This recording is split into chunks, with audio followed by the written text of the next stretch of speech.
কথা বলা শোনার জন্য আল্লাহ তাআলা আসরের পর থেকে আল্লাহ তাআলা বসে দিয়ে রাখছে, কথা বলাইতেছে, শুনাইতেছে। এক একটা কথা বলবে, শুনবে, তো আল্লাহ তাআলা এক এক বছর নবল ইবাদতের নেকি দান করবে। আচ্ছা, রমজানে ভাই কত নেকি দিবে?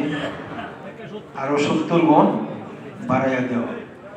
একটার দ্বারা যদি এক বছর নফল ইবাদতের নেকি পাওয়া যায় একটা কথার দ্বারা, তাহলে রমজানের মধ্যে পাওয়া যাবে 70 বছরের নেকি এক একটা কথার দ্বারা। এই যে মৌলানা কথাগুলি বলছি, কতগুলি কথা বলছি, আমি যে কথা বলতেছি, কতগুলি কথা বলতেছি, কেউ কোনো হিসাব করতে পারবো না। কিন্তু আল্লাহ তাআলার কাছে হিসাব আছে না? নারী তো বদলা দিব কেমনে? কি কর, আল্লাহর কাছে হিসাব আছে। পৃথিবীর সৃষ্টি থেকে নেয়া আজকের দিন পর্যন্ত জমিনের মধ্যে কতটা বৃষ্টির ফোঁটা পড়ছে, আল্লাহর কাছে হিসাব আছে। আল্লাহর কাছে হিসাব আছে। পৃথিবীর সৃষ্টি থেকে নেয়া কতটা গাছের পাতা জমিনের মধ্যে পড়ছে, কতটা গাছের মধ্যে আছে, সব হিসাব আল্লাহ তাআলার কাছে আছে। মসজিদে ঢোকার পরেও যদি আমরা কেউ আল্লাহর ভয় ভিতরে না ঢুকে, আল্লাহ তাআলার ভয় যদি ভিতরে আমাদের না ঢুকে, তাহলে আমাদের ইমানের মধ্যে জান পয়দা হবে। আল্লাহ তাআলা না ফরমানি থেকে বাঁচতে পারবো না। তাকওয়া যেটাকে বলা হয়, আল্লাহর ভয় ঢুকতে হবে আমাদের মধ্যে। অনেক লোক নামাজ পড়ি, চিল্লা দিছি, কি গণলে 20টা 30টা 40টা চিল্লা দিছি, কিন্তু আল্লাহ তাআলার ভয় না ঢোকার কারণে মসজিদে পয়সা পয়সা মুজাকারা করে। কি মুজাকারা করে? কোটি করে নেয়, কি কোন কোটি করে গেল। আচ্ছা, সারা জীবন ভরা কত বড় বড় মৌলানা আমাদের বাংলাদেশের যে প্রথম যে দাওয়াতের তাবলীগের কাম শুরু করছিলেন আজিজুল হক নবী, ওনার সাথেও আমি সময় লাগেছি, ওনার কথাও শুনছি, বয়ানও শুনছি। কাকরাই বাংলাদেশের প্রথম যিনি আমির ছিলেন ওনার থেকে নেয়া যত বড় বড় আলেম ওলামা ছিলেন কাকরাইলে, আলী আকবর শাহ হুজুর, নিজামুদ্দিন শাহ হুজুর, মনির শাহ হুজুর, যত সবাই বয়ানের মধ্যে এটা কইতো নিজে ঠিক হওয়ার লাগে। হরমতুল্লাহ শাহ হুজুরে যারা দেখছেন আল্লাহর ওলি, মানে জিন্দা ওলি, সারা দুনিয়ার মধ্যে আল্লাহর ওলি ছিল, জবানে যা কইতো তাই হইতো। আপনারা কেউ দেখছেন কিনা? ইঞ্জিনিয়ার মুকিত শাহ, রিয়াও, হরমতুল্লাহ শাহ একদম সাদা সিধা মানুষ ছিল। একবার ফুলের মধ্যে করিয়া নিয়ে বসাই দেওয়া হইতো। গরমের দিন একটা শাল গায়ে দিয়ে বসতো, সূরা ইয়াসিনের পরে সূরা ইয়াসিনের দোয়া করতো, সূরা ইয়াসিনের পরে কাকরাইল মসজিদে দোয়া করতো। কাকরাইল মনে হইতো যে কাঁপতেছে, আর ওনার দোয়া মানে যা কইতো তাই হইতো। তা আমি একদিন ওনারা জিগাইলাম, হুজুর আপনি যে যেটা কইনি এটা হয়ে পড়ে, তা আমরা কইলে তো হয় না। তা আমার দূরে কয়েকটা ক্লিপ দিল, দেখ কইলো ময়সিংহের লোকের মতো এত খারাপ মানুষ হয় না। খিলাইটিনে পরে কো দেখ ময়সিং থেকে সারা বাংলাদেশের যে তাবলীগের কাজটা এটা ময়সিং থেকে হয়েছে, ময়সিং থেকেই তোরা মেহনত করেছে, এ করছস বাংলাদেশের মধ্যে। তোরা যে মেহনতটা করছস তোর বকলে যে আমার কি মজা লাগে, ওই বহার মধ্যে যে একটা আদর আছে এটা বুঝোস না। মানে উনি কথা কইলে কেমন যে একটা মহব্বত লাগতো। এরা কেউ কোনোদিন এই কথা কইতো না যে আমি হয়ে গেছি। হজে যাওয়ার সময় 20-40 জন লোক লিয়া প্রত্যেক সময় হজে যাইতো, প্রতি বছরে বছর কোনো টাকা পয়সা নেই। আমি একদিন জিজ্ঞাসা করলাম, হুজুর আপনি যে 20-30 জন লোক লইয়া প্রত্যেক বছর হজে যান, টাকা পাই না? একটা কম তুষক সিরা একটা তুষক খাইলে ওইটা তো লিখতে পাই। তা আমি উদাহরণ হুজুর একটা টাকা হতো না, আরো কয়েকটা সংস্থা দিয়ে আমার যখন দরকার লাগে তখন আছে লোক। এরাও জীবনে কোনোদিন কইছে না যে আমরা হয়ে গেছি, আমরা ঠিক হয়ে পড়ছি। এখন কিছু লোক অল্প কিছু সময় লাগাইয়া না পারে সূরা কারা না আছে এলেম। গত জোরের মধ্যে বলছিল যে জিকির আর এলেম যদি একসাথে না হয় তাহলে তার ইবাদত কবুল হয় না। জিকির হইল কি? আল্লাহরে ডাকা, আর এলেম হইল কি, কিভাবে ডাকবো এইটা জানা থাকতে হবে, কোন সময় কি করার লাগবে দেখতে হবে এলেম। কিন্তু এখন আমাদের মধ্যে ভাই কিছু লোক তাবলীগের নাম লইয়া মসজিদে বইয়ে এই মুজাকারাটা করে, ঠিক করে সারা জীবন করে শুনেছি আমরা তাবলীগ করাই হয় নিজে ঠিক হওয়ার লাগে। আচ্ছা এখন এরা যে কইতাছে এটা কি ঠিক কথা না গলত কথা? পুরা গলদের উঠে চলতে যদি যদি মত হয়ে যায় তাহলে মত যতই অবস্থায় গলত। এই জন্য ভাই আমরা ওনাদের জন্য সবসময় দোয়া করব। মসজিদের মধ্যে আল্লাহর ঘর, জান্নাতের বাগান, জেনে ঢুকার পরে আদবের সাথে যদি কেউ না ঢুকে তাহলে আল্লাহ তাআলা ফেরেশতারা তার উপরে নালত। মসজিদে আদবের সাথে ঢুকতে হবে। এখন আমরা জানি না আদবগুলি সবাই জানি, হুটপড়ি কই এলেন, কিন্তু ঢুকার সময় আদবের কথা মনে থাকে না, শয়তানে ভুলায়। এই জন্য আমরা মসজিদে ঢুকলেই আমার আল্লাহর ভয় আসতে হবে। ভয় আসলে আর কেউ এই কথা কই জানতো না যে আমি ঠিক করলে। মসজিদ ঠিক করার জায়গা না, মসজিদ হলো ঠিক হওয়ার জায়গা। এই জন্য ভাই আল্লাহ তাআলা মেহেরবানি করে দয়া করে আমরা অল্প কিছু সংখ্যক লোক হলেও যদিও বসাইছে, কি কর অল্প সংখ্যক লোক যদি দেখায়, কিন্তু এটা পরিবেশটা কি ফেরেশতাদের মাহাল, ফেরেশতাদের পরিবেশ, গুনাহ মাফের পরিবেশ। আল্লাহ তাআলা শেষ পর্যন্ত ঘোষণা করে দিবে যে আমি তোমাদেরকে মাফ করে দিচ্ছি। এই ঘোষণা নিয়ে আমরা ফিরবো ইনশাআল্লাহ। যে রমজানের মধ্যে ভাই কয়টা কাজ বেশি করার কথা কইছে আল্লাহর রাসূল? চারটা কাজ। আমরা সবাই জানি, কি কর সবাই জানি, কিন্তু করি কি? আমল না করলে তো খালি জানলে হইব। চারটা কাজ কি কি? বেশি বেশি জান্নাত চাওয়া, লা ইলাহা ইল্লাল্লাহ পড়তে হবে, বেশি বেশি লা ইলাহা ইল্লাল্লাহ পড়ো, আর বেশি বেশি আস্তাগফিরুল্লাহ। এই দুইটা কাজ বেশি বেশি করবে। আচ্ছা কাজটি কঠিন না সহজ? সহজ। একবার কালেমা লা ইলাহা ইল্লাল্লাহ পড়লে পরে কি কর অনেকগুলি হাদিস আছে। একটা হাদিসের মধ্যে আসছে যে একটা সুতুম হুডি আল্লাহর রহস্য আছে, লড়তে থাকে, যতক্ষণ বান্দার গুনাহ না হয় ততক্ষণ থামে না। আর এই হাদিসের মধ্যে আল্লাহ তাআলা নিজেই মুসা আলাইহিস সালামের সাথে বয়ান করছেন, গল্প গুজব করতে গিয়ে কইছেন, হে মুসা তুমি জানো এটার দাম কত? মানে কি না কইছে? সাত আসমান আর জমিন যদি এক পাল্লায় রাখো, আর এই কালেমা যদি এক পাল্লায় রাখো, তাহলে কালেমার পাল্লা ভারী হইবে। এই কথাটা কার কথা? স্বয়ং আল্লাহ তাআলা বলছে। তা আমি যদি 100 বার পড়ি, আল্লাহ রাসূল কি বলছেন যে তোমার চেহারা পূর্ণিমার চাঁদের মতো ঝলমল করতে থাকবে। 70,000 বার যদি আমি পড়ি, আমার বাবা মারা গেছে 20 বছর হয়েছে, আমি সন্তান, আমি যদি 70,000 বার এক ক্লাসের সাথে নিয়ত করে পুরা করি, তাহলে কি হবে? আমার বাবার গুনাহ মাফ করে আল্লাহ জান্নাতি বানায় দিবে। হাদিসের মধ্যে আছে 70,000-এর নেসাব যদি কেউ পুরা করিয়া কোনো মৃত ব্যক্তির জন্য দোয়া করে, আল্লাহ তাআলা কি করবে? ওই মৃত ব্যক্তি জাহান্নামী হইলেও আল্লাহ তাআলা তার জান্নাত দিয়ে দিবে। কি কোন ভাই কামটা ভারী না? ইচ্ছা করলে আমি নিজের জন্য যদি করিয়া রাখি 70,000 বার নেসাব পুরা করে রাখি, মওতের পরে আল্লাহ তাআলা আমার জান্নাত দেবে।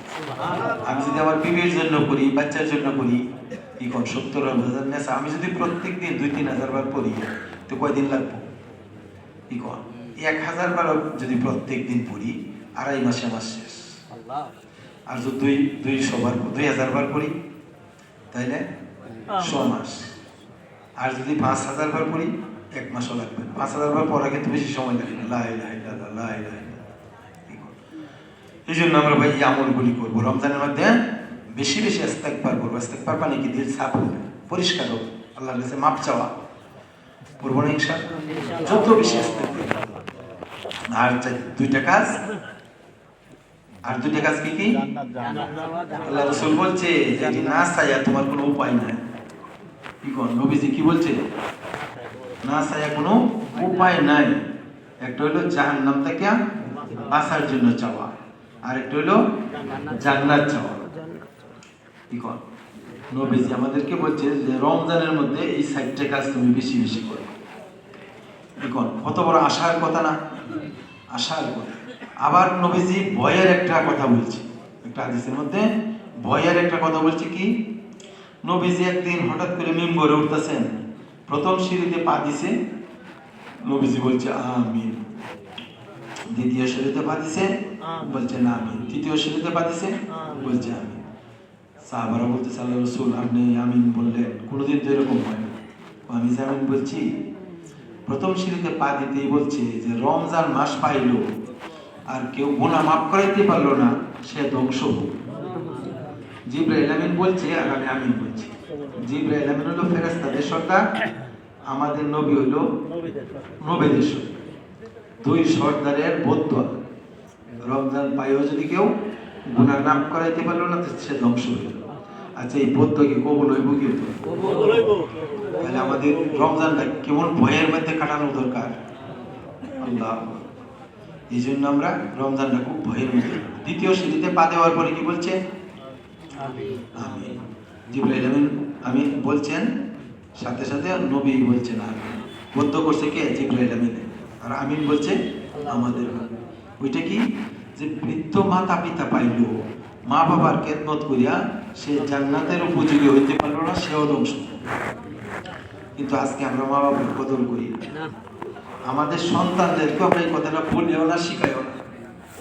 খালি মানুষ হোক, মানুষ হোক। আচ্ছা, মানুষ কি হইতো? স্কুলে যেত, কলেজে যেত, মানুষ মানুষ হইতে হইতে পরে করে কি ফুলে জবর ভাবের ভূতা না, ভূতাইলে ছুরিতে দিলে ভূষা কোটে আগে মানুষ করছে। আর যদি মানুষ বানাইতো, ঈমানওয়ালা বানাইতো, প্রত্যেক দিন সাহাবাদের কথা বলতো, ঠিক তাহলে ইলিয়াস রহমতুল্লাহর মতো হইতো। উনার নানি উনার লইয়া সাহাবাদের কথা খালি হইতো, আর খালি কইতো যে আমার এই নাকের মধ্যে সাহাবাদের গন্ধ পাইতেছে। উনার নানি কি কইতো, যে এর মধ্যে আমার সাহাবা গন্ধ পাইতেছে, সাহাবাদের ঘটনা শোনাইতো। এই জন্য ভাই আমরা এই কাজগুলি বেশি বেশি করব। মা বাবার গুনাহ মাফ করে জান্নাতে যাওয়ার জন্য মা বাবা হইল, আর এই হাদিসের মধ্যে আসছে তোমার জান্নাত হইল তোমার ঘরের গুনাহ, তোমার মা অথবা তোমার বাবা। আরেকবার আমিন বলছে যে নবীজির নাম শুনলো আমিন সাল্লাল্লাহু আলাইহি ওয়াসাল্লাম, সেও দুরূদ যদি না পড়ে নবীজির নাম শোনার পরে সেও কি হবে? ধ্বংস। এই তিনটা বুদ্ধ করছে। নবীজির প্রতি যদি কেউ দরদ থাকে, মহব্বত থাকে। একদিন এক সাহাবী উমর রাদিয়াল্লাহু তাআলা বলতেছে তুমি আমারে কেমন মহব্বত করো? তো বলতেছে যে রাসূল আমি আমার মা বাবার চেয়ে বেশি মহব্বত করি। হুজুর সাল্লাল্লাহু বলতেছে উমর তুমি এখনো পূর্ণ ঈমানদার হইতে পারো না।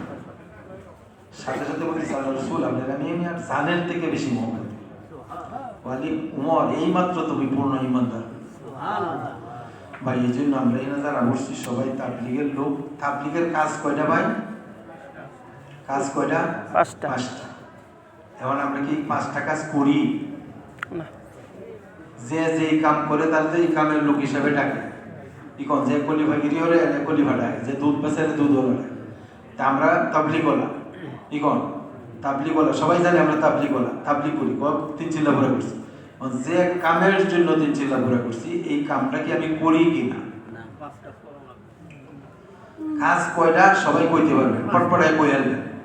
কিন্তু যে কাজ করলে পরে আমি তাবলীগওয়ালা, এই কাজটা যদি আমি না করি, দেখে আমি ভাই তাবলীগওয়ালা কিনা? এটা ঠিক কথা। 5টা কাজ করার জন্য বলা হইতেছে, 5টা কাজ কি আমার হয় কিনা? আচ্ছা, কম বেশি ধরলাম, আমার এই ভাইয়ের কথা কম বেশি ধরলাম, একটা কামেই করি মনে হলো 2.5 ঘন্টা মতিন সব ইনো বই হয়ে গেছে যে 150 কি কেউ করি কি করবো কবে? মতের পরে না আগে করবো। কমেই করলাম, একটা কামেই ধরলাম পুরা, বাকি জাইফারি করলাম, কিন্তু একটা কাম 2.5 ঘন্টা আমি কি করি? আমার ভিতরে কি যন্ত্রণা আছে? হুজুর সাল্লাল্লাহু আলাইহি মধ্যে যে যন্ত্রণা ছিল, আবু জাহেলের মতো লোকের কাছে 700 বার 900 বার গেছে এই কালেমা। আমার আশপাশ আমার ছেলেই আমার ঘরে একই সাথে কানাকানি, আমার কি এই দরদ আছে? অসুখ হইলে অপারেশন করতে হবে, বিবি খালি বই অপারেশন করলো না ছেলে তো মরে যাবে, এইটার লাগে দরদ আছে। অপারেশন করলেও তো মরিয়ে যাবে, একদিন না একদিন মরিয়ে যাবে। অসুখে মরুক আর অসুখ অপারেশন যে ভয় পড়ুক মরুক, কিন্তু ইমান হারা হয়ে যদি মরে, তাহলে ক্ষতি কি বেশি না কম? কিন্তু এইটার জন্য কি আমরা বলি কিছু যেরকম বলার কথা এরকম বলি ভাই, ছোট্ট ছোট্ট কথা কামটি যদি করি। পাকিস্তানের সবচেয়ে বড়, সারা দুনিয়ার সবচেয়ে বড় বুজুর্গ তাবলিগওয়ালা ছিলেন আব্দুল্লাহ আহসান। ওনার নাম যারা শুনছেন অথবা দেখছেন, সারা পৃথিবীর মধ্যে হযরত মাওলানা সাইদ খান সাহেবের মতোই প্রায় ছিলেন। ইলিয়াস রহমাতুল্লাহ এরকম সাথের লোক পাকিস্তানের আব্দুল্লাহ আহসান। উনি কি বলতো মাস্টার ভাই, যে তিনটা কাম যে একাধারে দিনের মধ্যে মহব্বত নিয়ে 3 বছর করবে, আল্লাহ তাআলা তারে ওলির কাতারে নাম লিখবে। কিন্তু আমরা তিনটা কাজ কি এভাবে হয় একাধারে তরতিবের সাথে 5টা কাজ করতে পারি? ভাই সারা দুনিয়াতে তাবলিগ মানে হলো 5টা। তাবলিগ মানে কি 5টা। এটা ওয়াজ নসিহতের কোনো বিষয় না, এটা হলো মেহনতের কথা, মেহনতের কাম।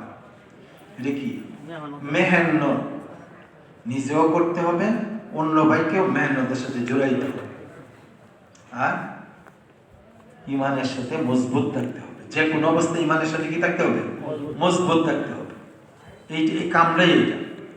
একটা লোক চিল্লা দিয়েছে, 3 চিল্লা দিয়েছে, তার কোনো পরিবর্তন নাই, তাহলে চিল্লা কি কামে লাগলো? চিল্লা মানে কি পরিবর্তন হওয়ার জন্য। কি কোন চিল্লা মানে কি পরিবর্তন হওয়ার জন্য। তার মধ্যে ঈমান আসতে হবে, তার হাত পা চোখ কান নাক মুখ সব কন্ট্রোল হতে হবে। আর না হলে খালি চিল্লা গেল আমার আইলাম তো হইল নাকি? চিল্লা দেওয়া তো ঈমান হাসিল করার জন্য। চিল্লা তো একটা ট্রেনিং। আপনি 1 বছরে লেগে বাইরন, এটা তো একটা ট্রেনিং হবে। কিন্তু ট্রেনিংটার উদ্দেশ্য কি? ট্রেনিং উদ্দেশ্য কি? আপনি জবান দিয়ে কোনোদিন মিথ্যা কথা আসবে না, কোনোদিন অন্যের হক ঠকাইবেন না। বইনের ওয়ারিশ সাথে সাথে দিয়ে দেব। ভাইয়ের সাথে কোনোদিন ঝগড়া হবে না, পাড়া প্রতিবেশীর সাথে কোনোদিন ঝগড়া হবে না। আমি নিজের হক এও করিয়া চলতে থাকি। এইভাবে যদি আমি চলতে থাকি, দেখা যাবে যে আল্লাহ তাআলা কি করবে? এক সময় আমারে হেদায়েতের মতো দৌলত আল্লাহ তাআলা আমাকে দান করবে। এই যে ভাই 5টা কাজ তো আমরা সবাই জানি, কি বল ভাই জানি না? আমরা একটু নিয়ত করতে পারি যে আমি আজকে থেকে কি করব ইনশাআল্লাহ। কি কোন আমার যে মসজিদ আছে, আমার যে মসজিদে আমি নামাজ পড়ি, আমার এটা আমানতদারি। আমার ঘরের মসজিদের মধ্যে একটা খাতা কিনিয়া আমি একটা জামাত বানাই, মসজিদ আলী জামাত যেটা দেখো। আজকে অনেক মসজিদ আলী জামাত নাই, কিন্তু আমি অনেক বড় বুজুর্গ, বড় মুরব্বী, 3 চিল্লাওয়ালা, 1 সালাওয়ালা, অনেক কিছু, কিন্তু মসজিদ আলী জামাতটা আমার মসজিদের মধ্যে নেই। এটা সারা দুনিয়ার মুরব্বীরা বলতেছে, ইস্তেমার মধ্যে বলে, জুলের মধ্যে বলে, কিন্তু আমি গুরুত্বই দিই না। মসজিদ আলী জামাত একটা খাতার মধ্যে মসজিদ আলী জামাত থাকতে হবে। কি কোন ভাই? চেষ্টা করলে আমরা পারবো না? ইমাম সাহেব নিয়ে মাশওয়ারা করে যে 5 জন 6 জন 7 জন 3 জন 2 জন 1 জন সাথী আছি, এরা মাশওয়ারা করিয়া যেই সময় লোকেরা বেশি যায়, মুসল্লি বেশি যায়, মসজিদ আলী জামাতের সাথে কারা হইব? যারা 3 চিল্লা দিছে, 1 চিল্লা দিছে, 3 দিন দিছে, যারা চিল্লা দিছে না, গাছতে শরীক হয়, যারা নাকি তালিমে বসে, এরা মসজিদ আলী জামাতের সাথে। আপনি খাতা ভরিয়া লাইন নাম লিখিয়া, বিশ্বপঞ্চায়েতের নাম লিখিয়া নেন, এরা সবাই লিখবেন যে আপনারা সবাই মসজিদ আলী জামাতের সাথে। খাতা লিখিয়া ভরিয়া পরে মসজিদের উত্তর দক্ষিণ পূর্ব পশ্চিম 4টা জামাত বানান, 4 জন জিম্মাদার বানাইয়া এই একজনের সাথে 10 জন করে নাম লেখে, 40 জনের নাম হয়ে গেল মসজিদ আলী জামাত। এখন আপনি এই পশ্চিম দিকে যে ঘরগুলি আছে, এই ঘরগুলি একটা খাতার মধ্যে লিস্ট করে, যে ওই দিক থেকে কয়টা, উত্তর দিকে কয়টা ঘর, 20টা ঘর, দক্ষিণ দিকে কয়টা ঘর, 15টা ঘর, পশ্চিম দিকে কয়টা ঘর, 13টা ঘর, পূর্ব দিকে কয়টা ঘর, 17টা ঘর। খাতার নাম নেন আলগাভাবে, 4টা খাতার মধ্যে নাম নেন, দেখে দেখে 4টা জমাদের লোকের কাছে 4টা খাতা থাকবে। একটা খাতার মধ্যে 2 জন, ওই যে জিম্মাদার 2 জন আছে, এরা নিয়ে 8 জনের হইতে সাথে 10 জন, এই 10 জন উত্তর দিকের সবগুলি ঘরের মধ্যে সবগুলি লোকের সাথে কাজ করবে। ঘরের না শুধু খালি উত্তর দিকে যে 20টা ঘরের মধ্যে কয়জন মুসলমান পুরুষ আছে, বালেক পুরুষ, এরাও নাম লেখে, মানে ওর নাম হইল 50 জন। এই 50 জন আপনার লিস্টের মধ্যে আনেন যে আমি এই 50 জনকে 3 মাসের মধ্যে আমি দাওয়াত দেব। কালিমা লা ইলাহা ইল্লাল্লাহর কথা, এই যে 6 নম্বরের কথা আছে না, তাবলীগের কথা কি 6 নম্বরের কথা, 5টা কাম 6টা কথা। এই উত্তর দিকের যে জমাতটা হইলো, এই জমাতেরা কি করবে, এই 6 নম্বরের কথা এই 50 জনে 3 মাসের ভিতরে দিবে। দেওয়া পরে 3 মাস পরে দক্ষিণ দিকের দিবে না, পূব দিকে পশ্চিম দিকে সবাই দিবে। দেওয়ার পরে ওই জামাতগুলি আবার পরিবর্তন করে নেবে, উত্তর দিকের দক্ষিণ দিকে যাবে, দক্ষিণ দিকের উত্তর দিকে আসবে, তাহলে আবার নতুন হয়ে গেল না, আবার একদম নতুন হয়ে গেল। এইভাবে যদি আপনি কামরা করেন তাহলে এই কামের হক আদায় হবে। কিন্তু এই কামরা আমরা করি না, করিও না, বলিও না, কারণ বললেই করতে হবে। কিন্তু সিস্টেমটা তৈরি ভাই কি কোন সিস্টেম এটি কিনা, মহিউদ্দিন ভাই কি কোন, মহিউদ্দিন ভাই তো অনেক পুরান সাথী। আমরা এইভাবে যদি আমি করি, আমি যদি এইভাবে শুরু করে মরিয়া যাইয়া, শুরু করে যদি মরিয়া যাইয়া, তবু সমস্ত লোকরে দাওয়াত দিলে যে নাকি হইতো আমার এই নাকি, কারণ আমার দিল তো চাইতেছে যেভাবে সবাইকে আমি দাওয়াত দেব। আর যদি এটা না হয়, প্রত্যেক দিন চা খাইবেন আর ফান খাইবেন, সারা জীবনে খালি 5 জন আর 7 জনকে দাওয়াত দিবেন, সবগুলি লোকের কোনো দিন দাওয়াত দিতে পারবে। 2-4 জনের লোকে হইব, গল্প হইব, ওই হইয়া অভাস্তান করেছি। যেমন কাম এমন রূপ, নূর এরকম ভাইবে কি কর, আল্লাহ দেখতেছে না বান্দার দিলের অবস্থা, এই মনই দিব। দাওয়াত দিতে গিয়া অর্ধেক কি বদ শেখায়, অর্ধেক কয়ে 3 চিল্লা দিলে কইবে মসজিদ হইয়া, 3 চিল্লা দিলে কইবে মসজিদ হইয়া। এটা কম করে পুরান সাথী, আরে ভাই এই বেটা 3 চিল্লা দিছে মসজিদ আইয়ে খাই না, বেটার বউয়ের অসুখ, বাচ্চার অসুখ, বেটার ভিতরে ঋণে বইলে রয়েছে, সে রাইতে আল্লাহর কাছে কান্দে, কান্দার কারণে আল্লাহ তাআলা সব তার মাফ করে দিতেছে। আর আপনি যে গীবত করতেছেন, গীবত করে করে আপনার জীবনে সব কামাই শেষ করে দিতেছে। এই কামরা, এই রূপটা ভাই আমরা ছাড়তে পারি না, কি কর। এই বেটা যদি 3 চিল্লা কাম না করে আমার ক্ষতি হইব, আমি নিজের ক্ষতি কেড়ে আমরা নিজেরা করি, এমন রোগগ্রস্ত হয়ে গেছি আমরা। বড় বড় পুরাণ সাথীরা আমরা এটা করি, এটা একটা তাসির করিয়াছে, একটা রোগে ধরেছে আপনাকে। ভাই কয় বড় গেলে বলে কি জিগাইব, মানে আমার ইমানের কথা জিগাইব, এই বেটার কথা জিগাইব, কার কথা জিগাইব, আমি এই বেটার কথা কই, এত মজা পাই কেন? কারণ কি, আমি সুসুলের সাথে কামও করি না, ঘরের তালিমও করি না, গীবতাই তো কাল লাগে না আমার মনে। রমজানের মধ্যে তো রমজানই শেষ হয়ে পড়ে গীবত করলে, রোজাই শেষ হয়ে পড়ে মিশা কথা বললে গীবত করলে, এই যে তাসির জানি কইতাম রমজানেও কই ভাই, এটি ছাড়তে পারি না আমরা, কি কোন ভাই? ভাই কষ্ট লাগতেছে কথা বলি, উচিত করতে ভাই কষ্টের কথা পারি না ভাই। আমরা নিয়ত করি, চেষ্টা করি। আর ভাই আমরা যারা সবকিছু দিতে আসছি, সামনের সবকিছু আমরা নিয়ত করি, আমি অন্তত কমসে কম 2 জন রইব, 2 জন আনবো। তাহাজ্জুদ অন্তর রমজানে তো সবাই আমরা তাহাজ্জুদ করি, তাহাজ্জুদ করি ওই আল্লাহর কাছে উম্মতের জন্য দোয়া করি। আমার ছেলে মেয়ে বিয়ে বাচ্চা কত জরুরত, কত হালত আমার রয়ে গেছে, এদের জন্য আমি কি সমানে দোয়া করতে থাকি, আল্লাহর কাছে কাঁদতে থাকি, চোখের পানি পালতে থাকি। কি কর, এই অবস্থার কারণে আল্লাহ তাআলা সারা দুনিয়ার ফিতনা মিটাই দেবে। আজকে মুসলমানের উপরে আযাব আর গজবের অবস্থা চলতেছে, কাফের মুশরিকরা খালি চক্রান্ত করতেছে কিভাবে সারা দুনিয়ার মুসলমানদেরকে ধ্বংস করে দিতে। দাওয়াতে তাবলীগের একটা কাজ কি নূরান্বিত একটা কাম ছিল। শয়তানে হামলা দিতে দিতে অহংকারের যে কি পরিণতি হয়, শয়তান হচ্ছে তুই অহংকারের কারণে, শয়তান হচ্ছে অহংকারের কারণে। এত সুন্দর একটা ক্লাসওয়ালা কাজকে শয়তানি দেন কিভাবে ভাগ করেছে, ভাগ করে করে মসজিদের মধ্যে কি ধরনের চলতেছে। এই জন্য ভাই আমরা এগুলির জন্য দোয়া করি আল্লাহর কাছে, আর নিজের জন্য নিজে দোয়া করি, নিজের সন্তান ছেলে মেয়ে বিয়ে বাচ্চা ছেলেদের জন্য দোয়া করি। ঠিক আছে ভাই, ইনশাআল্লাহ সবাই ঘরের মধ্যে তালিম চালু করবো। ভাই রোজার দিন অনেক কষ্ট করছেন, রোজা রয়েছেন, যদি করছেন একটু আরাম করবেন। কথা বলতেছি, কথাও কইতে বেশি